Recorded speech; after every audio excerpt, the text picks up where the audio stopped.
Hello everyone, welcome to sweet memories. Upcoming రివ్యూలోకి వెళ్ళిపోదాం. జగదాత్రి కేదార్ వాళ్ళ ఇంటికి విమెన్స్ వెల్ఫేర్ ఫౌండేషన్ నుండి కొంతమంది వస్తారు. వాళ్ళని చూడగానే కౌశికి, మేడం ఎవరు మీరు, ఇలా వచ్చారేంటి అని అడుగుతారు. నమస్తే మేడం, మేము జగదాత్రి కోసం వచ్చామని అంటారు. జగదాత్రి అంటే నేనే అని అంటుంది జగదాత్రి. ఇన్స్పెక్టర్ కావ్య గారు మీ అమ్మగారు కదమ్మా అని అంటారు. అవును మేడం అని అంటుంది జగదాత్రి. యాక్చువల్లీ మేము విమెన్స్ వెల్ఫేర్ ఫౌండేషన్ నుండి వచ్చాం. ఎవ్రీ ఇయర్ ఒక విమెన్ని మేము సెలెక్ట్ చేసుకుంటాం. వారి ధైర్య సాహసాల గురించి, వారు చేసిన మంచి పనుల గురించి పొగుడుతూ ఒక సన్మానాన్ని ఏర్పాటు చేసి best and most dynamic women of the year అవార్డ్ని మేము ఆవిడకే ఇస్తాం. ఈసారి మేము రీసెర్చ్ చేస్తే ఇన్స్పెక్టర్ కావ్య గారి గురించి తెలిసింది. ఆవిడ బ్రతికున్నప్పుడు, సర్వీస్లో ఉన్నప్పుడు ఎంతోమంది క్రిమినల్స్ని పట్టుకున్నారు, ఎన్నో అవినీతులని బయట పెట్టారు. ఒక్క క్రైమ్ కూడా ఆవిడ పరిధిలో జరగకుండా ఆవిడ కంచెలా కాపలా కాశారు. అంత పవర్ఫుల్ ఉమెన్ గురించి మేము తెలుసుకున్నాం కాబట్టి ఆవిడకి మేము ఈ అవార్డ్ని ఇవ్వాలి అనుకుంటున్నాం. ఇప్పుడు ఆవిడ మన మధ్యలో లేరు కాబట్టి ఆవిడ డాటర్ అయినా మీకు ఇవ్వాలనుకుంటున్నామని వాళ్ళు చాలా క్రిస్టల్ క్లియర్గా చెప్తారు. అదంతా విని జగదాత్రి చాలా అంటే చాలా హ్యాపీగా ఫీల్ అవుతుంది.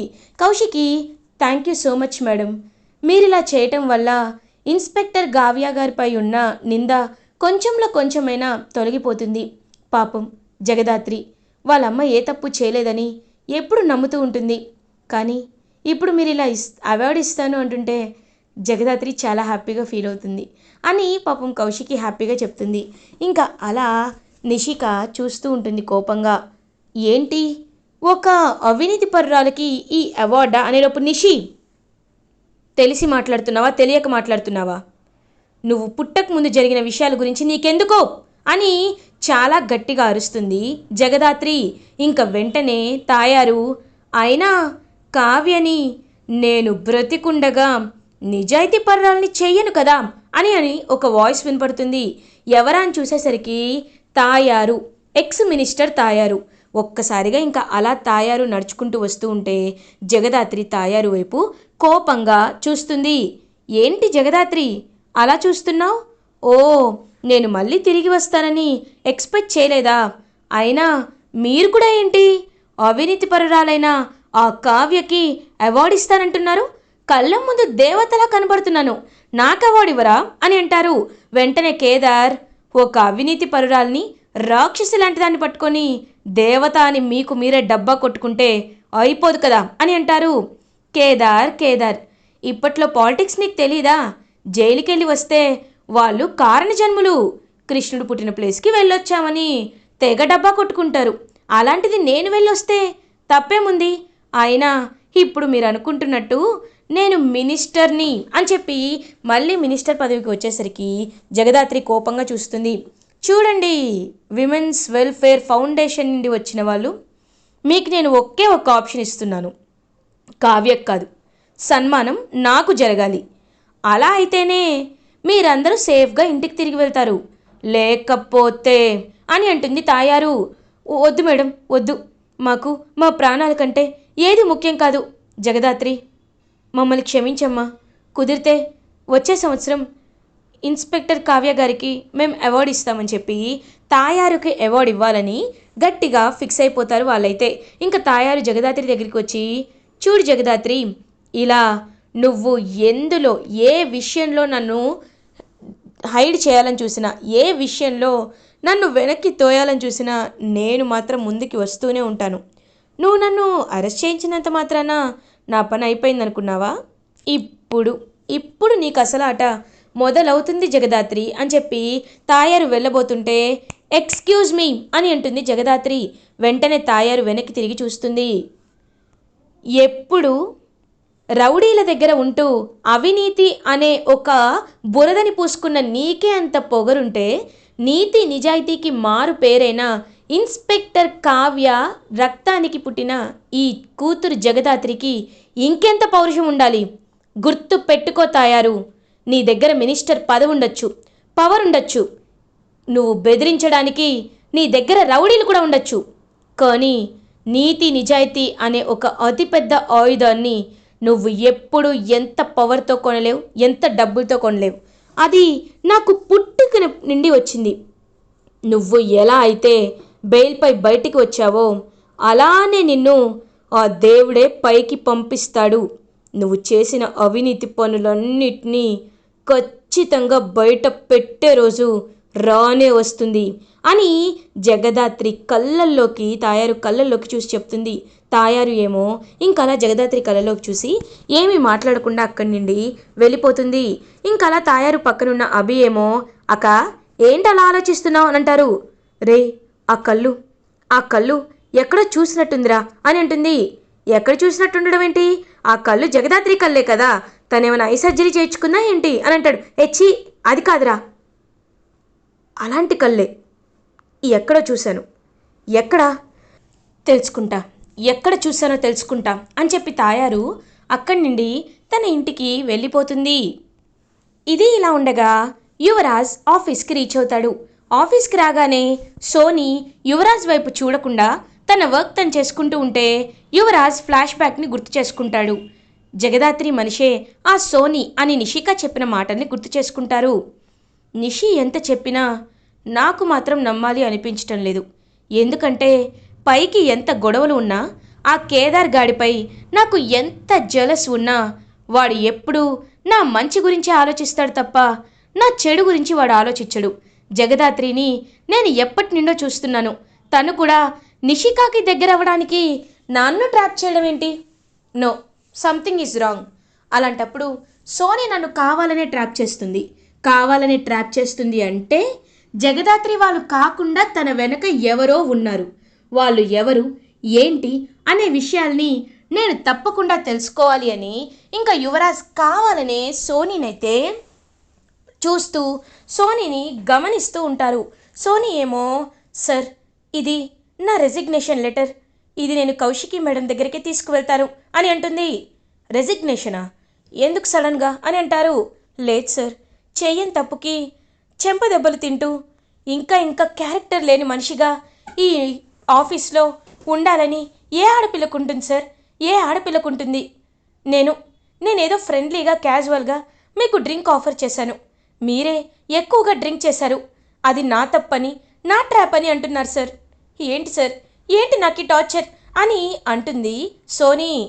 చూడు సోనీ, నువ్వు రిజైన్ చేస్తే మాత్రం నీపై పడ్డ నింద తొలగిపోతుందా? లేదు కదా. నువ్వు ఇక్కడే ఉండి మంచిదానివి అని ప్రూవ్ చేసుకుంటేనే కదా నీకు నిందలు తొలగిపోతాయి. అంతేకాని ఇలా పిరికిదానిలా భయపడి పారిపోతే నిందలు పోవు కదా సోనీ అని అంటాడు యువరాజ్. కరెక్టే సార్, కాకపోతే చూడు సోనీ, నువ్వు వెళ్ళిపోవడం వల్ల నాకు నష్టం ఉండదు, ఉండడం వల్ల నాకు లాభం ఉండదు. కానీ నీ గురించే నేను చెప్తున్నాను. ఒక్కసారి ఆలోచించుకో. Once think about it and take a decision. Don't make it foolish అని చెప్పి ఇంకలా అక్కడి వెళ్ళిపోతాడు యువరాజ్. అబ్బో, బాగానే కన్విన్స్ చేస్తున్నాడే, అంటే ఇంకా నాపై కాస్త ప్రేమ ఉన్నట్టుంది, అందుకే నేను వెళ్ళకూడదని ఆలోచిస్తున్నాడు, ఇది చాలు నాకు అని చెప్పి ఎంతో హ్యాపీగా సోనీ ఫీల్ అవుతుంది. ఇది ఇలా ఉండగా ఈవినింగ్ అవుతుంది. ఇంకా అలా సోనీ దగ్గరికి కావాలని యువరాజ్ వస్తాడు. వచ్చి, ఏంటి సోనీ, నన్ను డ్రాప్ చేయమంటావా అని అంటారు. వద్దు సార్, వద్దు, మళ్ళీ నేను నిందలు పడాలి అనుకోవటం లేదు, I have my own car అని చెప్పి సోనీ అక్కడి వెళ్ళిపోతుంది.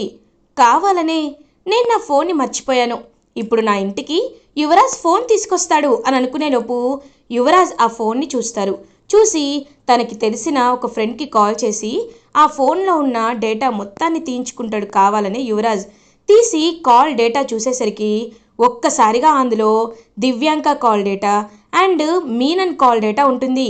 ఒక్కసారిగా అది చూసి షాక్లో ఉండిపోతారనమాట వెంటనే యువరాజ్. అంటే నిషిక అనుకుంటున్నట్టు తను జగదాత్రి మనిషి కాదు, తను మీనన్ మనిషి, దివ్యాంక మనిషి.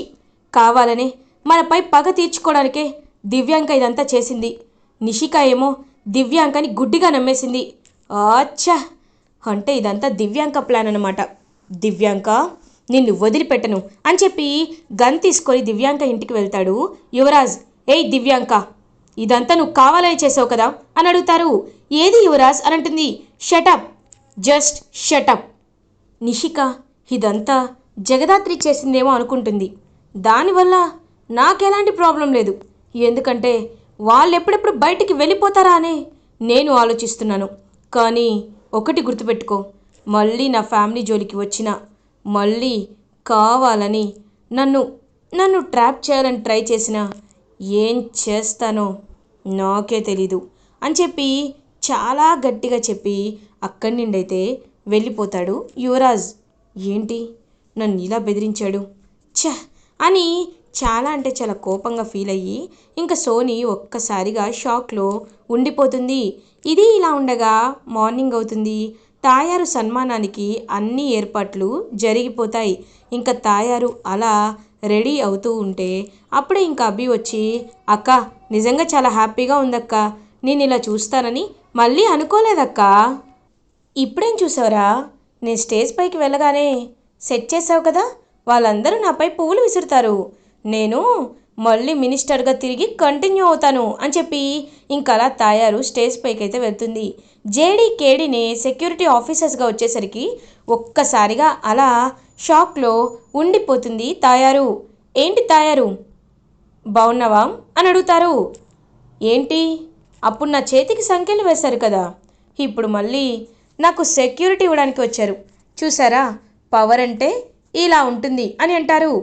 పవర్ అంటే ఇలా ఉంటుంది అని మీరు చెప్తే కానీ తెలియదు మేడం, వాళ్ళ కాళ్ళు వీళ్ళ కాళ్ళు పట్టుకొని బెయిల్పై బయటికి వచ్చారు, మళ్ళీ వాళ్ళ కాళ్ళు వీళ్ళ కాళ్ళు పట్టుకొని మినిస్టర్ అయ్యావు, నీది ఒక జన్మేనా తయారు అని అంటుంది. ఏయ్ జేడి, ఏయ్ నోరు మూసుకో, సైలెంట్గా ఉండండి మేడం, ఇంకొక్క మాట మాట్లాడినా నేనేం చేస్తాను నాకే తెలీదు, మీరు మాత్రం చాలా అంటే చాలా జాగ్రత్తగా ఉండాలి, అడ్వాన్స్గా చెప్తున్నాను, ఆల్ ది బెస్ట్ అని చెప్పి చెప్తుంది. ఎందుకు అని అడుగుతారు. మీకే తర్వాత తెలుస్తుంది, వెళ్ళండి పైకి వెళ్ళండి అని చెప్పి ఇంకా జేడీ అయితే దగ్గరుండి తాయారుని స్టేజ్ పైకి పంపిస్తుంది. ఇంకా అందరూ అలా చూస్తూ ఉంటారు తాయారు వైపు.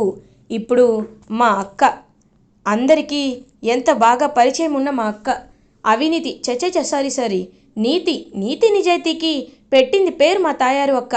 కాబట్టి మా తాయారు అక్క ఎన్ని మంచి పనులు చేసిందో, ఈ స్టేట్కి ఎంత ఉపయోగపడే పనులు చేసిందో అన్నీ మీకు ఇప్పుడు తెలిసి తీరాలి చూడండి అని చెప్పి వీడియో చూపించేసరికి అందులో క్లియర్గా అక్రమాలు ఒకప్పుడు 25 years బ్యాక్ ఏవైతే మీనన్ మినిస్టర్ తాయారు ఇద్దరు కలిసి చేస్తారో పనులు, దొంగ పనులన్నీ, అండ్ ఆర్కియాలజిస్ట్ డిపార్ట్మెంట్ దగ్గర ఉన్న నగలు కొట్టేయడం విషయం కానీ, అండ్ ఆ వెంకటాచలం చెప్పిన నిజాలు అన్నిటినీ ఇంకా తీసుకొని వచ్చి ఒక్కసారిగా షాక్ ఇస్తారు తాయారుకి జేడీ కేడీ.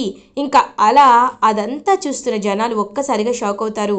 అన్ని న్యూస్ ఛానల్స్లో అన్ని టీవీస్లో తాయారు గురించే రావడంతో టీవీలో ఆ వీడియో అనేది వైరల్ అయిపోతుంది.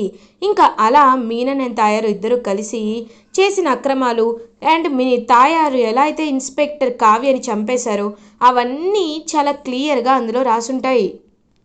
ఏ ప్రజలతో అయితే క్లాప్స్ కొట్టించుకోవాలనుకుంటుందో వాళ్ళే రాళ్ళు విసురుతూ ఉంటారు. ఒక్కసారిగా ఇంకా తాయారు అయితే అలా భయంతో పరుగులు పెడుతూ ఉంటే ఇంకా అలా చూస్తూ ఉంటుందన్నమాట జేడీ.